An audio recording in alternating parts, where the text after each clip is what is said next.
May nag-comment sa ating mga videos na baka pwede naman daw na ipakita natin yung buzz cut na bar spade. Pwede naman ito, pwede natin itong i-consider na buzz cut dahil number 8 na clipper guard yung ibabaw nito.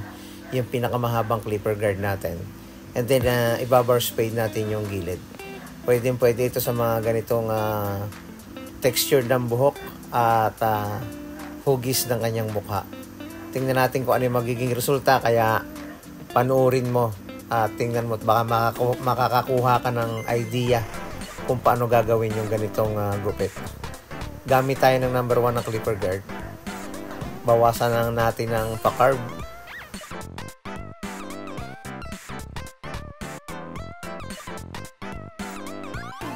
And then next natin, naka 0 half.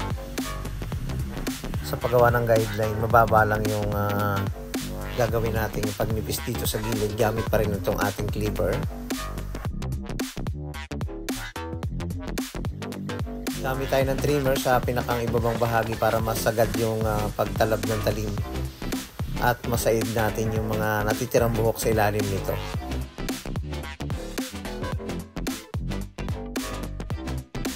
Well, next natin, 0.5 na clipper guard. Pwedeng naka-half lang yan or pwedeng naka-close yung ating adjuster para unti-unting mabura yung pinakang baseline.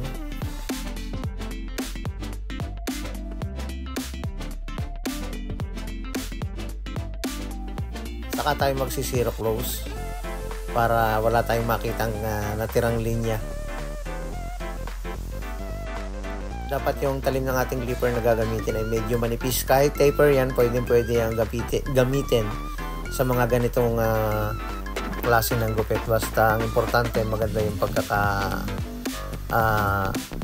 kasa ng talim. Hindi masyadong sagad yung inner blade. Dapat sakto lang para hindi makasugat. And then overcomb. Ayusin lang natin yung pa-carve na forma.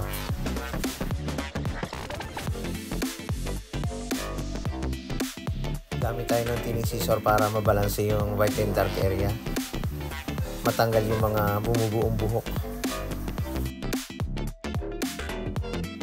Lagyan natin ng line up. Start tayo sa may parting noo para mapantay natin.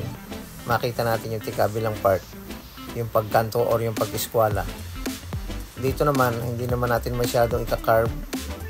Medyo padiretso lang ng konti para maiba naman yung forma. Sa likod, lagyan natin ng V-cut.